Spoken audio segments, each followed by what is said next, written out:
Lords, it's a great pleasure to follow the Noble Lady Baroness Whittaker, who has long been the House's champion in these areas and provides us with great leadership. I was pleased to attach my name to Amendment 145, also supported by the Lord Bishop of Manchester and the Noble Lady Baroness Bakewell, and I would have attached to all the others if there'd been time.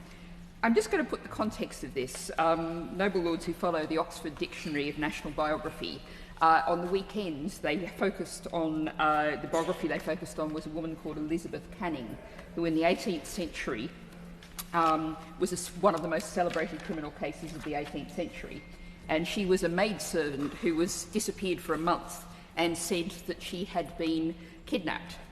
And a woman identified then as an Egyptian, what we would now describe as a gypsy, was then convicted of being responsible for that. And if you read the account now, it's very obvious that this was simply a case of 18th century prejudice. And I reference that because it focuses on how long gypsies particularly, but traveller people have been part of our communities, part of our lives, and how long the prejudice has gone on. And now in the 21st century, what these amendments seek to achieve is to make sure that we end some of that prejudice, at least in the structure of our law.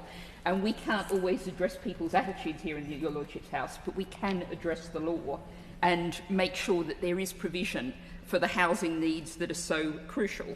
Now, the Noble Lady Baroness Whittaker has already set out most of the technical points in this. I'm just going to add one additional point, which is what this is aiming to do is ensure that we have a level of accommodation needs provision for Gypsy, Roma and traveller people accommodation needs across the country, that there is the same standards. Some noble lords might suggest that I'm often talking about the need for local devolution, local decision-making. But what we also want is a basic level of standard, which is what these amendments provide, across the country.